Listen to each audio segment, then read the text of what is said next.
하나님의 말씀 함께 보겠습니다. 구약성경 출애굽기 15장 22절에서 27절까지의 말씀입니다. 출애굽기 15장 22절에서 27절까지의 말씀을 제가 봉독해 드리겠습니다.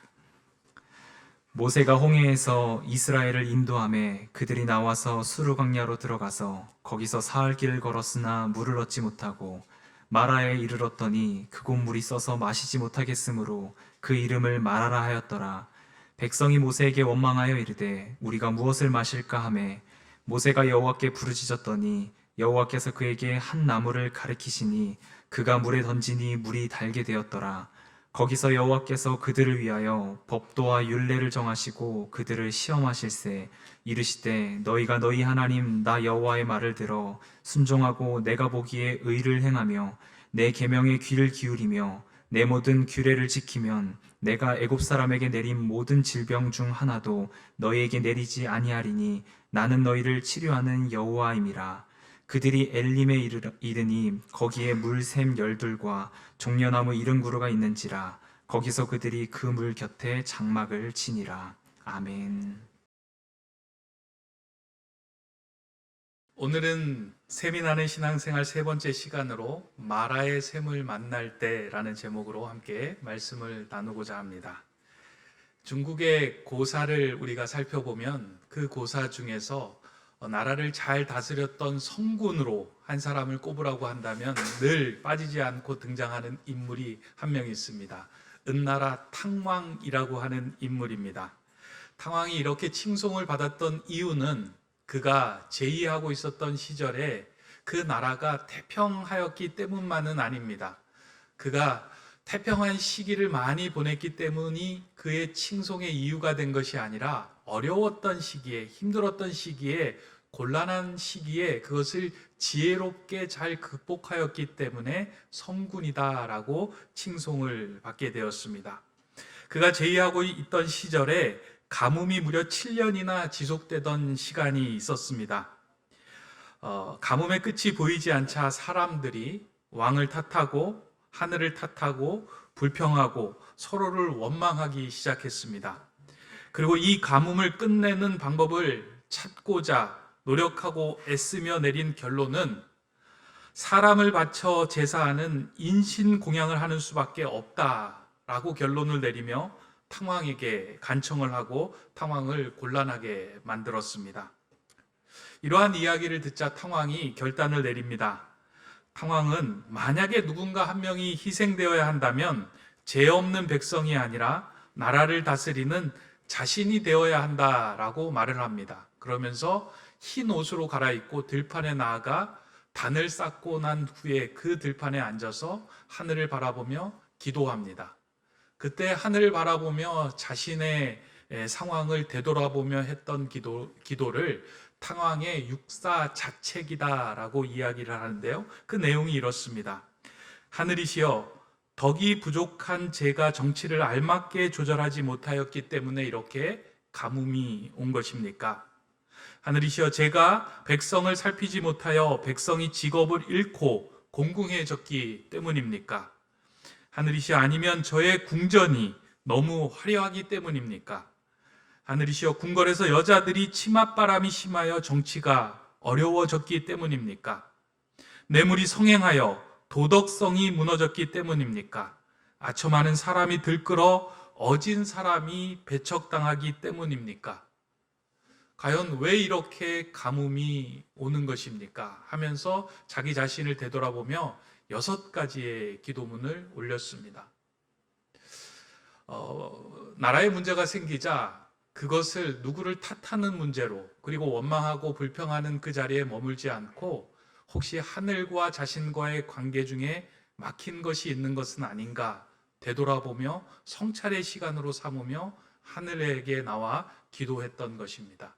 근데 놀라운 건 그 기도가 마치는 자리에서 하늘의 문이 열리고 비가 쏟아지게 되었다라고 이제 그 고사 성어는 기록해주고 있습니다. 탕왕이 많은 사람들에게 칭송을 받았던 이유는 어려운 상황, 공고한 상황이 올 때요, 누군가를 탓하는 것이 아니고 또 세상 사람들이 이야기하듯이 인신공양, 그리고 사람을 이렇게 죽이는 일에 몰두한 것이 아니라 하늘을 바라보며 그 곤고한 시간을 돌아봄의 시간으로 가졌다라는 것입니다. 그래서 많은 사람들은 그 모습에 감동하였고 그를 훌륭한 성군으로 칭하며 탕왕의 이 행동을 탕왕의 육사자책이다 라고 이제 덕목으로 정하고 후대 사람들, 지도자들이 가져야 할 덕목으로 세웠습니다.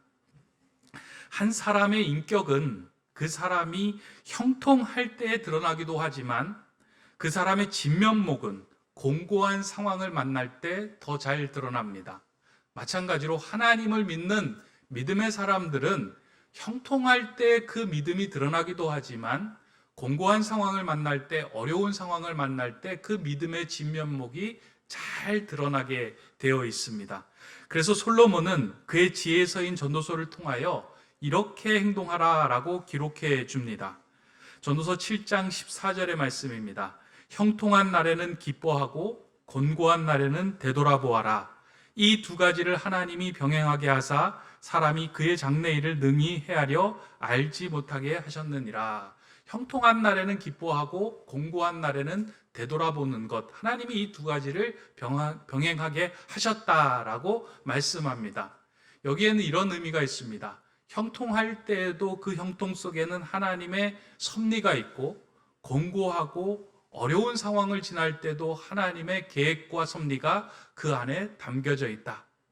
그래서 이 모든 섭리 속에서 형통할 때는 하나님께 기뻐하는 것, 곤고할 때는 하나님과의 관계, 내 상황을 되돌아보는 것, 그게 믿음의 사람들이 걸어가야 하는 길이다 라고 말씀해주고 성경은 그렇게 우리에게 교훈을 해주고 있습니다. 하나님은 하나님께서 택한 믿음의 사람들이 이러한 신앙의 기본 원리를 잘 숙지하며 살아가기를 원하고 계십니다. 그러한 모습들이 잘 나타나고 있는 성경이 출애굽기인데요. 이스라엘 백성들이 애굽의 노예로 있다가 이제 하나님의 택한 백성이 되어서 출애굽 여정을 마치고 가나안으로 들어갑니다. 근데 이 출애굽 여정 속에서 하나님께서 이스라엘 백성들을 훈련하고 시험하신 내용이 무엇이냐면 형통할 때 하나님을 찬양하게 하는 것, 공고할 때 자신을 돌아보며 하나님과의 관계를 다시 세워가는 것, 이 두 가지를 병행하게 하신 일들이 출애굽 과정 속의 여정 속에서 계속 드러나고 나타나고 있습니다. 근데요, 이 출애굽기를 보면 형통할 때 노래하고 기뻐하는 것은 그렇게 어려운 일이 아닌 것처럼 보입니다. 굳이 하나님이 말씀하지 않으셔도 형통할 때 자신의 삶에 기쁨이 찾아오는 그 상황 속에서는 하나님께 감사하며 찬양하는 일들이 넘쳐납니다. 근데 곤고할 때는요, 그런 상황이 올 때 자신을 되돌아보며 하나님과의 관계 속에서 깊은 숙고를 하는 것이 아니고요, 내 안에 있는 쓴물이 올라오고 내 안에서 원망과 불평과 탓을 하는 일들이 넘쳐납니다. 근데 그것이 하나님의 방법이 아님을 그들에게 인지시키며 계속해서 그들을 교훈하고 훈련시키는 과정을 번복해 나갑니다. 오늘 우리가 읽은 본문을 보면 형통할 때 주시는 이야기가 아니고요, 인생의 곤고한 상황을 만났을 때 이스라엘 백성이, 그리고 믿는 믿음의 성도들이 어떻게 대처해야 나가는가, 그것을 우리에게 이제 말씀하고 계시고 이스라엘 백성들이 깨닫게 하기 위하여 주시는 본문이 오늘 우리가 읽은 출애굽기 15장의 말씀입니다. 자세히 들여다보면요, 이 말씀 가운데 하나님이 시험이라는 단어를 사용하고 있습니다. 그러니까 시험이라는 단어는요, 그러니까 유혹이라는 말이 아니라 테스트, 그들을 훈련하여 하나님의 백성으로 온전하게 빚어가는 과정을 이제 시험이라고 이야기하는데, 이 마라의 샘을 통해서 그리고 곤고한 상황을 통해서 하나님은 이스라엘 백성을 시험하고 계신다라는 것을 우리가 보고 주목해서 읽어야 이 본문이 잘 읽힙니다. 오늘 본문 27절 후반부에서는 이를 분명하게 이렇게 이제 밝히고 있습니다. 거기서 여호와께서 그들을 위하여 법도와 율례를 정하시고 그들을 시험하실세. 분명하게 지금 이 과정은 하나님께서 이스라엘 백성들을 시험하고 있는 과정이다라고 생각하고 본문을 읽어가야 한다는 것입니다. 그러니까 이스라엘 백성들이 곤고한 상황을 만났을 때 이 문제를 어떻게 풀어내야 하는가, 이것을 하나님께서 이제 시험 문제를 내신 거예요. 그래서 우리도 이 문제를 들여다보면서 우리 인생에 곤고한 상황이 왔을 때 그 이스라엘 백성들을 통하여 하나님께서 주신 메시지를 마음에 담고 그 문제를 풀어갈 수 있어야 합니다. 그러니까 시험이라고 하는 것은요, 사실은 이렇게 시험을 좋아하는 사람들은 없죠. 그러니까 시험을 본다고 하면 뭐 두렵고 떨리고 피하고 싶은 마음이 있습니다. 그런데 시험은 우리에게 필요 없는 것은 아닙니다. 그 시험이 있어야지만 우리의 삶의 현 주소, 내 상태를 가장 잘 알 수 있는 어떤 시험지가 그 시험을 통해서 드러나고 있기 때문입니다. 그래서 하나님께서도 이 마라의 상황을 통해서 공고한 상황의 여정을 통해서 이스라엘 백성들에게 시험 문제를 내주시고 그것을 어떻게 통과하는지를 보게 하신 후에 이 글을 읽는 사람들에게 앞으로 너희 인생에 공고한 상황이 올 때, 마라의 상황이 다가올 때 너희도 이렇게 행하라 라고 그 메시지를 던져주는 본문입니다. 그래서 야고보서에는 이렇게 이야기하고 있습니다. 너희가 여러 가지 시험을 만나거든 온전히 기쁘게 여기라. 그 시험을 통하여서 우리가 지혜로워지고 하나님의 사람으로 온전하게 빚어지는 것임을 알고 있기 때문입니다. 그래서 여러분들도 마음속에 삶 속에서 혹시 시험이 다가오는 상황이 있으면요, 왜 내가 시험을 당하지? 이렇게 생각하지 마시고 공고한 상황, 그리고 환난의 상황이 다가올 때 이 시험을 통해서 내 믿음이, 내 신앙이 더 굳건해지는구나 라는 시각으로 이 문제를 받아들이면 거기서부터 풀리기 시작합니다. 이러한 이해를 가지고 오늘 본문 속으로 들어가 보면 이제 이스라엘 백성들의 모습들이 잘 이렇게 보여집니다. 이스라엘 백성들이 이제 출애굽을 해서 홍해를 건넜습니다. 그러니까 이제 출애굽기 14장까지는 홍해를 건넌 이야기를 다루고 있고요. 15장부터는 홍해를 건넌 이후에 광야의 여정을 이제 다루고 있는 내용입니다. 그런데 출애굽기 15장 첫 절부터 시작해서 이제 중반부까지 보면 무엇이 기록되었냐면 이스라엘 백성들이 홍해를 건너고 난 후에 다 같이 모여서 노래를 부르는 장면이 이제 기록이 되어 있는 거예요. 모세의 노래라고 기록이 되어서 홍해를 건너게 하신 하나님, 그 하나님을 찬양하고 있는 장면들이 쭉 기록이 되어 있습니다. 그러니까 형통할 때 기뻐하고 있는 내용이죠. 그런데 그 찬양이 얼마 지나지 않아서 오늘 본문에 보니까 채 사흘길을 지나지 않아서 그들의 입에서 찬양과 노랫소리가 멈춰지고 원망과 불평의 소리가 나오는 상황이 되었습니다. 어떠한 상황이냐면 그들이 그 홍해를 건너고 난 후에 수르 광야길을 한 사흘길을 걸었는데 그들이 가지고 있는 모든 물이 다 떨어진 거예요. 목이 마르자 그들에게 원망이, 불평이 쏟아져 나오기 시작한 겁니다. 사람들이 모세를 탓하기 시작을 하죠. 그리고 원망하기 시작하죠. 하나님을 아마 원망했을 겁니다. 왜 그 애굽에서 잘 살고 있는 우리를 끌어내어 이 광야에서 죽게 만드느냐? 하나님은 과연 우리를 선한 곳으로 인도하시는 분인가 하는 그 원망과 불평의 소리가 막 터져 나왔을 겁니다. 근데 거기에서 조금 지나서 보니까 마라라고 하는 샘에 그들이 도착합니다. 역시 하나님은 우리를 버리지 않는구나 라고 생각하며 그 마라의 샘에 도착해서 사람들이 모여들어서 그 마라의 샘물을 퍼먹기 시작합니다. 근데 그 물이 얼마나 썼는지 한 모금 마신 사람들은 그 물을 다 뱉어내야만 했습니다. 그리고 참고 마신 사람들은 그 속에서 배앓이가 시작이 된 거예요. 다 그 광야에서 배를 움켜잡으며 엎드려 있고 드러누워 있는 상황들이 그들 안에서 벌어진 것입니다. 이스라엘 백성들이 홍해를 건너고 난 후에 처음으로 만난 고통의 현장이었습니다. 하나님 그 고통의 현장에서 이 문제를 어떻게 풀어나가야 하는지를 그들에게 알려주시고 말씀하기 위해 그 마라의 현장을 시험의 현장으로 삼으신 겁니다. 너의 인생에서도 이렇게 너의 목마름과 그리고 너의 배가 아픈 그런 질병들이 너에게 찾아올 때, 그리고 너 뜻대로 되지 않을 때, 내 생각대로 되지 않을 때, 너무 힘들어서 포기하고 싶을 때 너는 어떻게 이 상황을 지나가야 할 것이냐, 그 질문지를, 그 시험지를 그들에게 던졌습니다. 그때 오늘 본문을 보니까요, 그 시험 문제를 받고 문제를 푸는데 두 가지로 이제 문제를 풀어내는 그 모습들이 보여집니다. 하나는 이스라엘 백성들이 일반적으로 그 문제를 탁 받았을 때 푸는 방법입니다. 그냥 어렵게 풀지 않고 쓱 푸는데 그게 무슨 방법이냐면요, 이스라엘 백성들에게 다가왔던 그 굶주림, 목마름, 그리고 쓴물, 그 상황이 나왔을 때 세상적인 방법으로 그 문제를 툭 풀어내는데요, 원망하고 불평하고 탓하는 거예요.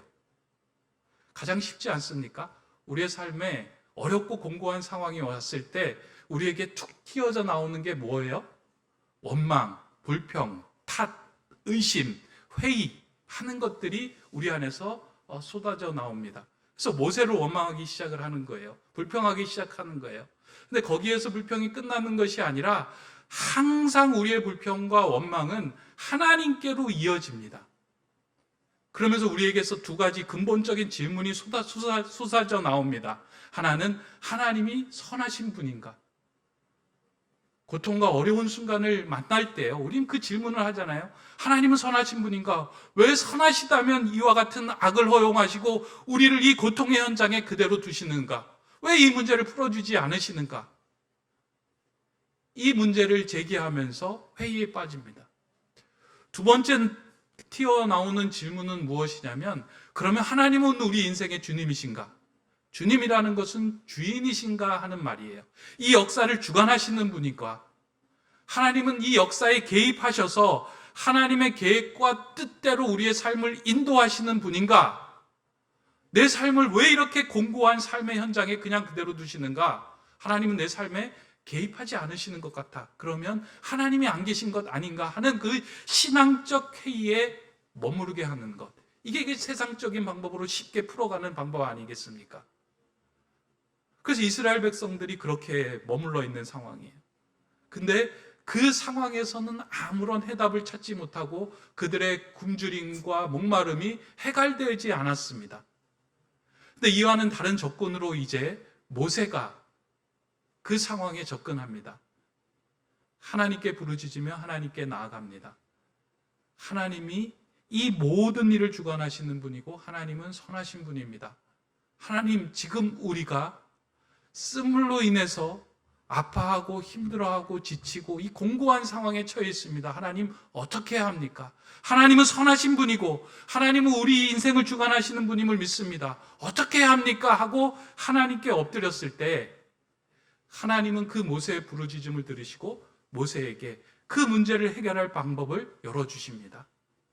그 문제를 어떻게 풀어갈 것인가? 모세의 방법으로 풀어가면 된다는 거예요.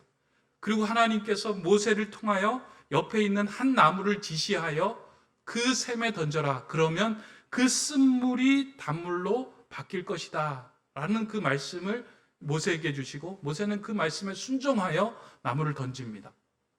그리고 그 현장에 있었던 쓴물이, 마라의 쓴물이 단물로 바뀌는 이적을 모든 사람들이 경험하게 됩니다.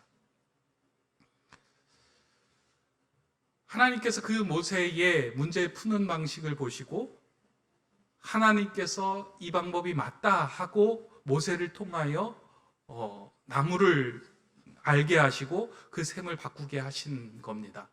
그러면서 이 고통의 현장은 단순하게 그냥 너희를 고통에 머물게 하기 위해서 이 자리로 인도한 것이 아니라 이 고통의 현장을 통해서 하나님은 선하시며 하나님의 역사를 주관하시며 하나님은 우리의 모든 쓴물을 단물로 바꾸시는 분이다 라는 것을 알게 하는 자리로 이 자리로 너희를 인도하신 것이다 라고 그 모든 사람들에게 그 상황을 깨닫게 하시고 알게 하신 겁니다. 오늘 우리의 삶에도요, 고통과 곤고한 시간을 지날 때가 분명히 있습니다. 그 우리의 몸으로 옴짝달싹 못하고요, 그 배앓이 때문에 누워 있어야 되고 모든 삶의 소망까지 내려지는 그러한 상황과 순간들이 있습니다. 하나님이 안 계시는 것 같고 하나님이 우리를 오히려 꼭 붙들어서 옴짝달싹 못하게 하는 것처럼 그런 느낌이 들어서 너무 힘겨워서 주저앉고 싶을 때가 있습니다. 그러나 그 현장은 우리를 죽이게 하는 것이 아니고요, 우리 안에서 자연스럽게 솟아져 나오는 그 쓴물을 단물로 하나님을 더욱 의지하고 신뢰하는 장소로 그 자리를 바꾸어가는 은혜의 현장이라는 겁니다. 그렇게 바꾸어야지만 우리의 삶 속에서는 쓴물 나오는 인생이 아니라 단물 나오는 인생으로 하나님의 자녀로 바꾸어 가실 수 있기 때문에 그 고통의 현장을 마련해 주신 겁니다. 이걸 보아야 합니다. 저희 집에 아들이 셋 있는데요, 그 아들 셋이 있다 보니까 서로 이제 뭐 장난치고 놀고 서로 뛰어다니며 이렇게 잘 놀잖아요. 근데 저희 막내가 어느 날 일본에 있었을 때 이제 놀다가 다쳤습니다. 근데 어디에 부딪혔는지 입술 위쪽이 이제 다친 거예요. 다쳤는데 보니까 상처가 좀 심각해요. 그러니까 집에서 그냥 밴드를 붙일 수 있는 상황이 아니어서 그 아이를 데리고 이제 병원으로 갔습니다. 병원에 갔더니만 의사가 그 상태를 보고 그렇게 얘기해요. 이 아이가 상태가 찢어졌으니까 좀 꿰매야 될 것 같습니다. 그러니까 부모님이 이 아이가 움직이지 않도록 좀 잡아주십시오. 그렇게 이야기를 하더라고요. 그래서 이제 이 아이가 움직이지 않도록 이 아이를 이제 무릎에 잡고 있으니까 그 의사가 다가오는 거예요. 의사가 뭐 바늘을 가지고 다가오니까, 그리고 의사 옷을 입고 다가오니까 놀라는 거죠, 아이는. 그러니까 놀라서 아이가 울기 시작합니다.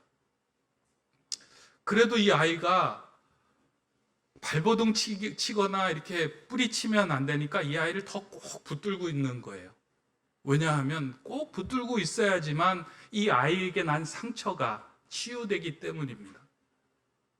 근데 만약에 이 아이가 이렇게 생각을 하면 어땠을까요? 내가 이렇게 힘든데 아버지가 이 고통의 상황에서 도망가도록 만들지 않고, 그러니까 피하도록 만들지 않고 이렇게 꼭 붙들어서 이 고통, 더 심한 고통을 느끼게 하는 건 분명히 내 아버지가 아닌 것 같다. 뭐 이렇게 생각할 수 있는 거 아니겠습니까? 근데 만약에 옆에서 누군가 그렇게 얘기하는 거예요. 맞아, 내 아버지 아닌 것 같아. 만약에 내가 네 아버지라면 그렇게 너를 그 고통의 현장에 그대로 내버려 두지 않고 그냥 그 고통에서부터 피하게 할 거야. 근데 이 아이에게 좋은 건 뭘까요?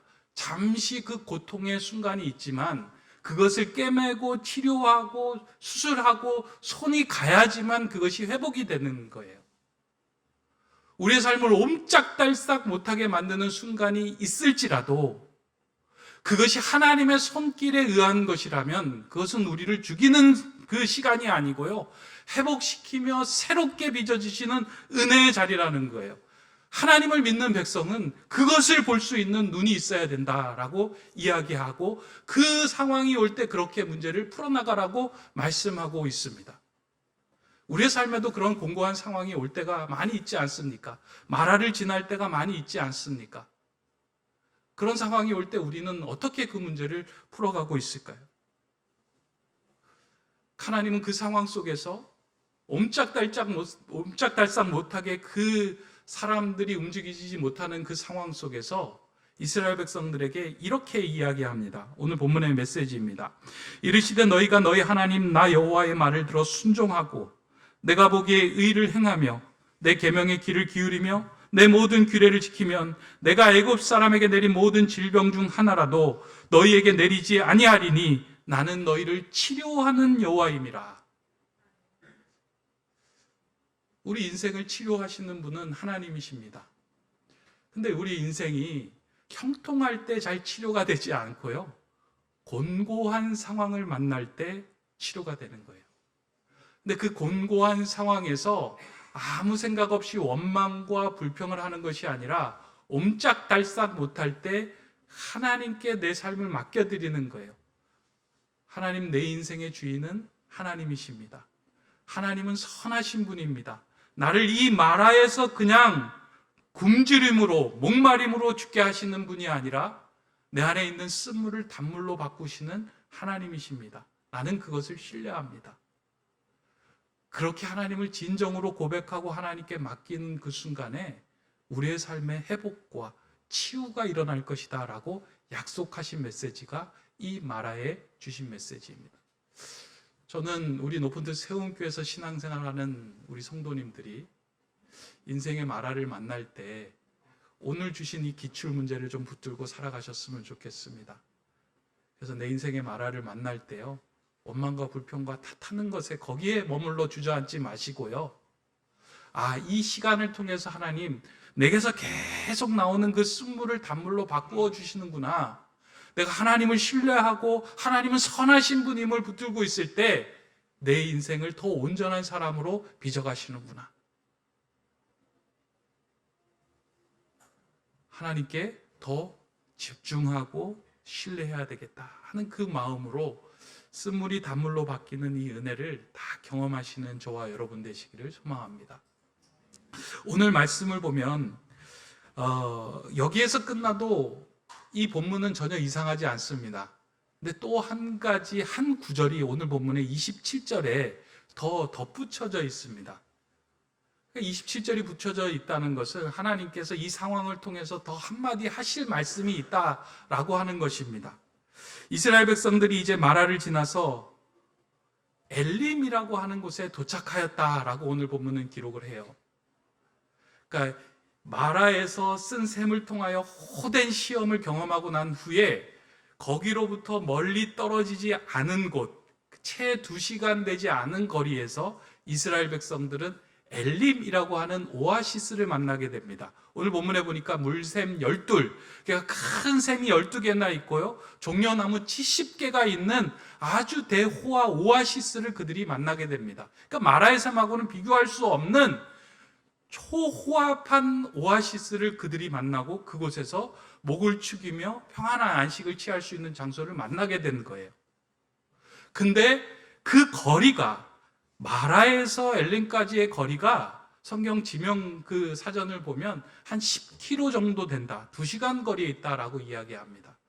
죽을 것 같았던 장소에서 채 2시간을 걸어가지 않으면 그곳에 생명의 샘터가 예비되어 있는데 그것을 못 본 거예요. 하나님 그 엘림에 이스라엘 백성을 도달하게 하신 후에 믿음의 사람들이 보아야 할 것이 무엇인지를 그들로 알게 하신 거예요. 이 마라가 끝이 아니다. 이 마라는 너의 인생의 축복의 장소로 통과하는 여정에 불과하다. 거기에 머물러서 탓하거나 원망하거나 주저앉고 낙심하지 마라. 조금 있으면 너희에게 엘림이 있다. 소망의 메시지를 주는 말씀입니다. 우리 마라를 지나면서요, 이 2시간이라는 시간이 너무 보이지 않는 시간처럼 여겨집니다. 볼 수가 없어요. 너무 오래되는 시간처럼 여겨집니다. 근데 이 2시간이 지나고 난 이후에 우리에게 주어진 엘림을 우리가 바라보며 걸음을 걸을 수 있다면 반드시 마라의 상황 속에서 엘림에 도달할 수 있다라는 것을 우리에게 소망의 메시지로 주시는 말씀입니다. 2011년도 일본에서 동경에서 대지진이 났습니다. 대지진이 나고 난 후에 이제 모든 것이 흔들렸잖아요. 저희 가정도 흔들렸고 집도 흔들렸고 많은 것이 다 흔들렸는데 교회가 흔들렸습니다. 교회가 흔들리면서 어떤 일이 생겼냐면, 교회가 기독교 회관에서 예배를 드리고 있었는데 그 건물이 흔들리면서 예배 드리고 있는 그 공간을 비워줘야만 했습니다. 한국에서도 교회를 찾는 것이 쉬운 일이 아닙니다. 교회 장소를. 근데 일본이라고 하는 곳에서 예배 드릴 장소를 찾는다는 건 더 어려운 일입니다. 근데 지진으로 많이 힘든 상황에서 교회까지 또 옮겨야 되는 상황이 오다 보니까 많이 지치고 힘든 상황이 다가온 거예요. 저도 힘들고 교회인들도 이제 걱정하기 시작했습니다. 그 당시에 이제 예배 드리고 있었던 그 성도님들이 한 150명 정도 됐는데, 우리가 이제 어디 가서 예배 드려야 하나 여러 가지 고민을 하고 있는데, 그때 이제 많은 분들이 생각하기를, 하나님께서 이 일을 통하여 우리를 흩어지게 하시는 것이 아니라 더 좋은 것을 예비하고 계실 것이다. 그 믿음으로 우리가 기도하며 나가자. 그렇게 정말 성도들이 모여서 기도하면서 하나님 좋은 장소를 주십시오 라고 기도했는데요, 하나님께서 마침 정말 우리 교회에 필요한 그런 장소를 예비하여 주셔서 그곳으로 옮기게 해 주셨습니다. 그러니까 사람들이 오기도 쉽고요. 그 지역에서 아이들이 모이기도 쉽고 교회에서 예배하기도 좋은 장소를 허락해 주셨어요. 그래서 교회가 정말 은혜 가운데 부흥을 경험하게 됐습니다. 제가 그걸 보면서요, 마라가 끝이 아니라 마라의 여정 끝에는 하나님께서 주시는 엘림이 있구나. 근데 우리가 우리 인생을 살아가면서 이 마라가 너무 길어지다 보니까 끝이구나. 절망하고 좌절하고 넘어지는 순간들이 너무 많이 있구나. 여러분들은 어떠신가요? 여러분의 삶 속에서 마라의 상황이 너무 길다 보니까 지쳐 있거나 포기하고 싶을 때가 있지 않습니까? 자녀와의 관계로 인해서 계속 쓴물만 나는 그런 삶을 통해서 어떻게 해야 되나? 부부와의 관계에서, 가정의 관계에서, 경제적인, 재정적인, 그리고 육체의 질병으로 인해서 이 마라의 길을 걸어가고 있는 상황은 아닙니까? 그때 저와 여러분 안에서 솟구쳐 나와야 하는 말 한마디가 있다면 이제 곧 엘림입니다. 이제 곧 엘림입니다. 낙심하지 마시기 바랍니다. 이 말이 저와 여러분에게 좀 솟구쳐 나왔으면 좋겠습니다. 여러분 한번 따라해 보실까요? 이제 곧 엘림입니다. 여러분들 마라의 상황을 만날 겁니다. 형통할 때도 있고요, 공고한 상황이 올 때도 있어요. 그때 하나님은 선하신 분이고 하나님은 우리 인생을 주관하시는 분이기에 이 마라가 끝이 아니라 이제 곧 엘림이구나. 이것을 여러분 안에서 깊은 곳에서 샘솟듯이 외칠 수 있다면 그 인생은 샘이 나는 인생이 될 겁니다. 우리 높은 뜻 세움교회 우리 성도님들이요, 이제 곧 엘림입니다를 여러분이 외칠 수 있는 그런 믿음의 사람들이 되기 바랍니다. 그리고 혹시 주변에서요, 삶의 그 마라를 지나면서 너무 힘겹고 지쳐서 쓰러져 있는 사람이 있다면 여러분들 그분 곁에 가서 이제 곧 엘림입니다. 하나님께서 당신에게 좋은 곳을 예비하실 것입니다. 이제 곧 엘림입니다. 우리 함께 같이 일어납시다 라고 말씀을 건네며 그분의 손을 잡아준다면 그 인생은 하나님께서 기뻐하시는 샘이 나는 인생이 될 겁니다. 나에게도 외치고 상대방에게도 그 기쁨의 샘을 전할 수 있는 교회, 성도, 가정이 된다면 정말 좋을 것 같습니다. 그런 샘이 나는 마라에서 엘림을 소망하며 살아가는 저와 여러분 되시기를 주님의 이름으로 간절히 축원합니다. 기도하겠습니다. 선한 목자 되신 하나님, 우리의 삶에서 쓴물을 내는 삶이 아닌 단물을 내는 인생이 되기를 소망합니다. 인생의 마라를 지날 때 원망과 불평의 자리에 주저앉아 있지 않게 하시고 마라를 지나는 자들에게 이제 곧 엘림입니다 하며 소망의 생수를 전하는 삶이 되게 하여 주시옵소서. 하나님, 내 인생의 마라를 지날 때마다 하나님 그 마라에서 하나님이 얼마나 선하신지, 내 인생의 주인이 되시는지를 깊이 깨닫게 하여 주시고 쓴물에서 단물을 내는 인생으로, 정말 샘이 나는 인생으로 살아가게 하여 주시옵소서. 예수 그리스도의 이름으로 기도드립니다. 아멘.